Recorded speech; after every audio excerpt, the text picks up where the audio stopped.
Guns N' Roses may no longer be the world's most dangerous band, but they are still one of the most entertaining bands on the planet. GNR, with its classic lineup featuring Axl Rose, Slash and Duff McKagan, brought their Not in This Lifetime tour to Regina's Mosaic Stadium on Sunday night, and the capacity crowd was sent home satisfied with the 30-song, 3-hour and 10-minute performance.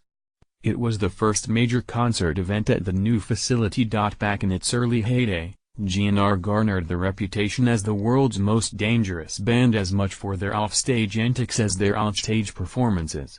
They were also notorious for taking the stage late for concerts, going on whenever they felt like it. The scheduled start time wasn't worth the paper it was written on. A lot has changed, however. The band has done through multiple versions over the years, with disagreements between members tearing the band apart. Most of that is in the past, although original guitarist Izzy Stradlin remains on the outside looking in. The current tour, which began on April 1, 2016, features Rose, Slash, guitar, and McKagan bass, along with Frank Ferrer, drums, Richard Forchess, guitar, Dizzy Reed, keyboards, and Melissa Reese, keyboards. And as for Sunday's show, GNR hit the mark at the 7:30 p.m. scheduled start time. Given that the tour is now into its 17th month, it's no surprise that the band is tight and on point. Much is made of Rose's flamboyant style and its importance to the band, but what makes GNR a Rock and Roll Hall of Fame band is the fact that each member is a remarkably talented musician in their own right. That being said, most fans were focused on Rose and his frantic efforts throughout the night. After opening with It's So Easy and Mr. Brownstone, Rose took a quick second to address the crowd. "Hello Rajiv, fine now," he screeched. "That feels good." While not overly talkative, Rose connected with the audience regularly during the show. While he did tease the fans at one point about the crowd at the recent Winnipeg show being louder, Rose didn't sink to using the "worn and weary the city that rhymes with fun" joke that too often gets run out by frontmen trying to score brownie points. The 55-year-old Rose displayed an impressive energy level.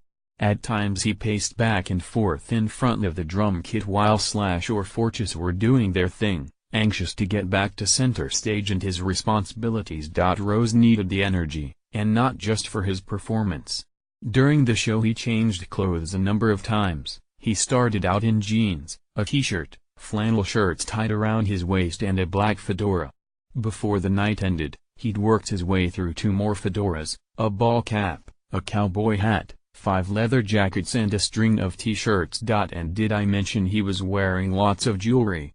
Between the necklaces, the bracelets and the rings, Rose had all the bling a rock star needed. So that's how Rose looked and performed, but the key to the evening was his voice. Granted, it's not in the shape it was when Rose was ripping up the world in his mid-20s. But Sunday's performance was exceptional. While Rose might not have the range he once did, his voice is still strong and handled the challenging material of the set list quite well. While Rose is the face of GNR, it's the virtuosity of Slash on the guitar that powers the band and its sound. In his trademark long black curly hair and black top hat, Slash provided many reminders throughout the night of his extraordinary prowess on the guitar. Most of the fans went into Sunday's show aware of Slash's skill, and yet it's most likely that his efforts still left them shocked and amazed. Midway through the set, GNR turned the stage over to Slash for a 6-minute guitar solo, which then morphed into a stunning version of Speak Softly Love, the theme from The Godfather. The man is simply magical with his guitar. While the show was fantastic, there were a few minor quibbles on the night. There was some disappointment with the sound quality in different areas of the venue. I was in the southwest portion of the stadium and the sound was quite good, but others seated in the northeast corner found the vocals to be muddled. And while a 3-hour and 10-minute show provided fans a good bang for their buck, the set list was a little bloated and could have done with some trimming. Yet in the grand scheme of things, these were minor flaws in an otherwise masterful performance. Our Lady Peace, mainstays on the Canadian rock scene for the past 25 years, opened the show with a 45-minute set which was well received by the crowd. Sunday's performance marked OLP's second appearance at Mosaic Stadium, as they were part of the Regina Rock Mosaic Stadium test event on May 27 with Bryan Adams and Johnny Reed.